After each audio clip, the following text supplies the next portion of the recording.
የጁማ ቪሎግ ለሚቀርብና ሊነስ ቪሎጋችንን በመከታተል ላይክ፣ ሼር፣ ሰብስክራይብ አድርጉ ማለት ነው። አዲስ ስራ ይዤ እመጣለሁ ብያለሁኝ። ከዛ በፊት ግን ይሄንን የሚያምር ቪሎግ የጁማ ቪሎግ ማለት ነው ላሳያችሁ ወድጃለሁ። እውነት አዲስ ስራ ይዤ እመጣለሁኝ። ቻናሌን ላይክ፣ ሼር፣ ሰብስክራይብ አድርጉ። ላይክ አድርጉ፣ ሼር አድርጉ። ሰላም አለይኩም ወራህመቱላሂ ወበረካቱ። ውድና የተከበራችሁ ውድ ቻናሌ ቤተሰቦች እንዴት ናችሁልኝ? ደህና ናችሁ? እኔ ያለ አልሐምዱሊላህ። ዛሬ እንግዲህ ቪሎግ ይባላል። እንግዲህ ለምን ይቀርብናል? እኛስ እችን የትራስ ልብስና የፍራሹ ማለት ነው አንሶላው ከባዛር ላይ ነው የገዛሁት። ዓለም አቀፍ ባዛር ነበርና ኮምቦልቻ እዛ ነው የገዛሁት ማለት ነው። በጣም ነው የሚመቸው፣ ያምራል። ስታዩት ምረተባ ሰምታችኋል። በጣም ነው የሚያምረው። በዛ ላይ ደግሞ አልጋዬ ጋር ተመሳሳይ ስለሆነ ደስ ይላል ማለት ነው። ያምራል። ጋር እንደዚህ እየፈራረሽ ነው እንገኛለን ማለት ነው። እንደዚህ አይነት ነገሮች ውድ ናቸው እንጂ ኢትዮጵያ ውስጥ አሉ ማለት ነው። ግዴታ ከዛ ይዛችሁ መምጣት አይጠበቅባችሁም። እኔ አሁን ይሄንን 3000 ብር ነው የገዛሁት ማለት ነው። ማን ነው 1800 3000 ብር ሌላ ተጨማሪ ያለው ለዛ ነው ማለት ነው። ይሄንን 1800 ብር ነው የተገዛው። በጣም ቆንጆና ምረተባ የሚያምር ነው ማለት ነው። አንሶላውን እንደዚህ አልብሽ አልጋውን ትራሱን ያው ኮምቦልቻ በጣም ሙቀት ነው አሁን ላይ ማለት ነው። ዝም ብዬ ጣል አረግበታለሁኝ እንጂ አልጋ ማለት ብርድ ልብስ ምናምን ለመልበስ በጣም ከባድ ነው። መሬት ላይ ያለችዋን ነው ማለት ነው ነጠፍ ማረጋት እንጂ እዚህ ጋር እንግዲህ ሩዝ እየሰራው እየጠባበስኩኝ ነው። ሽንኩርት ከተፍ ያለውኝ ያው አለቀ ተፈራሽ። አልጋውም እንደምታዩት ያው ጣል ነው እንደዚህ ሸርሻፋን ጣል ነው ማረገው እንጂ ብዙም አይደለም። ያው 1800 ብር ነው የተገዛው። ባጓም ለገበያ ትሆናለች እዚህ ሀገር።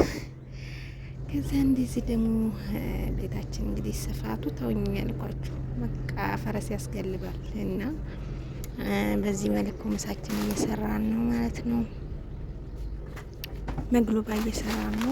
ሻሪ እጨምርበታለሁኝ። ጠባብሻለሁ። እዚህ ከሚጠባበሱትም ቤትንጅን፣ ካሮት፣ ድንች ጠባብሻለሁኝ። እዚህ ጋር ጨምርና ሻርዬ ናት ከ80 ብር 180 ብር ገብታለች። ቢገርማችሁ 100 ብር ጨምራለች ማለት ነው። ከ80 ብር 180 ገብታለች። እቺ የልጆች ፓስታ ትባላለች። ሻርዬ የቀቀልኩትን ሩዝ ደግሞ እንደዚህ አድርጌ በጣም ነው ሻርዬ በነጭሩት በጣም ነው በዚህ መልኩ የሰራሁት ማለት ነው። የነበርኩት እዚህ ጋር ከዛን ያው ሽንኩርት ነው የምንጠብሰው። ሽንኩርቱን ጠበስ ጠበስ እናደርገዋለን። ዘይት በትንሿ እናደርግና ማለት ነው። ከዛ እንደዚህ በደንብ እንትንንና ቅመም ትንሽዬ ቅመሞች አሉኝ። ቅመሞች አደርጋለሁ።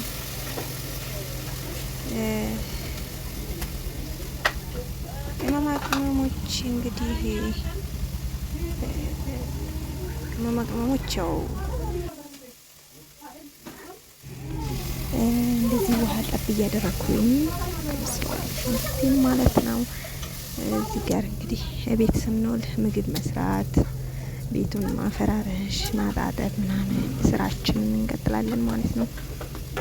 እንግዲህ የጁማ ቪሎግ ቢሆንም ያው በሲስተም ምክንያት ይበላችሁ ቪዲዮ ሳይለቀቅ ውሎ አድሯል። እንግዲህ ዛሬ እየተለቀቀ ነው ማለት ነው። ነጭ ሽንኩርት፣ ቃሪያ፣ ቅመማ ቅመሙን አድርጌ ጠበስ ጠበስ አድርጌ አማተዋለሁኝ ማለት ነው። ይሄን ጠብቅ ያደረኩኝ እንደበሰኩ ትገኛለሁኝ። ውድ የተከበራችሁ እህቶች ቻናሌን ላይክ፣ ሼር፣ ሰብስክራይብ አድርጉ። ምንም አይጎልባችሁም። አበረታቱኝ። አዲስ እና የምትፈልጉትን ስራ ይዤ እመጣለሁ። ግን ቪሎግ ምሰራ ስላልመሰለኝ ዛሬ ሰራሁኝ ማለት ነው። እና እንደዚህ በትንጀምንም ድንችንም ካሮቱንም ከስር እንደዚህ ግማሹ ሽንኩርት ላይ አደርግና ከዛን ቀጣይ ሩዝ አረጋለሁ ማለት ነው። ሩዝ ካደረግኩ በኋላም በሚቀጥለው ላይ ደግሞ እንደዚሁ ጨምሬ እሸፍነዋለሁ ማለት ነው። መግሉባን ማያቅ የለም መቼም የማዳም ቅመሞች እና በዚህ መልኩ እንትን እለዋለሁኝ። ሩዜን አደርጋለሁ።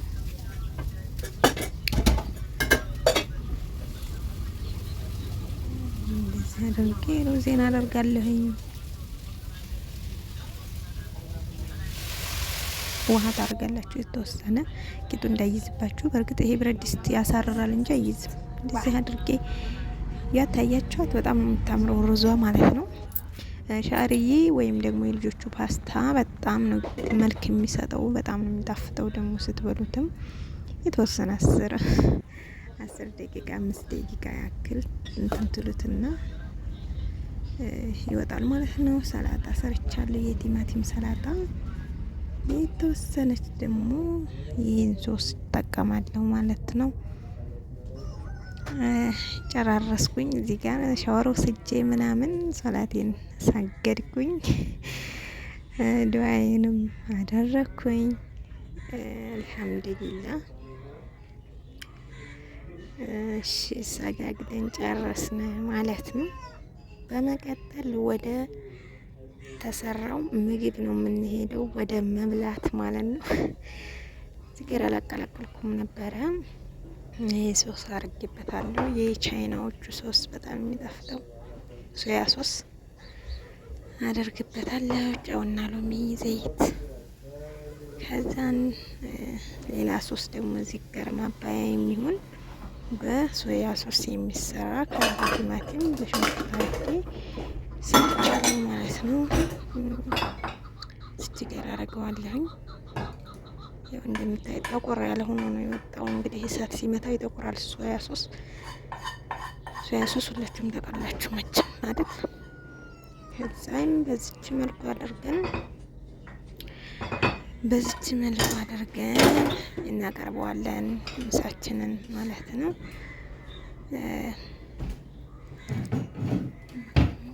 አጭሩ ቬሎ መስራት ትንሽ ያስቸግራል። በነገራችን ላይ ቀላል አይደለም። በቃ አሁን አቅርበናል። ሙሉ ለሙሉ ነው የገለበጥኩት ሩዙን ማለት ነው። ከስር እንደዚህ ሆኖ ነው የወጣው። ይህንን ሶስ መሀሉ ላይ አደርገዋለሁ። የፈለገ ሰው ነው መብላት የሚችለው ማለት ነው። ሰላጣውን እንደዚህ በጎን አደርገዋለሁ። በሳህን ቢሆን ኖሮ ይሻላል መሰለኝ። ያው በጣም ነው የሚጣፍጠው ማለት ነው። ሁላችን ሰርተን በላን ጠጣን እላችኋለሁኝ። እዚህ ጋር ቡናችንን ፏ አድርገናል። ቡናችንን እየጠጣን ነው ማለት ነው። መጠጣት ለሚፈልግም ያው ሰምታችኋል። በዚህ መልኩ ማለት ነው። ቡና እንጠጣ እንዴ! ምን ነካችሁ? በዚህ መልኩ እንጠጣ፣ በላን፣ ጠጣን። በቃ እናመሰግናለን።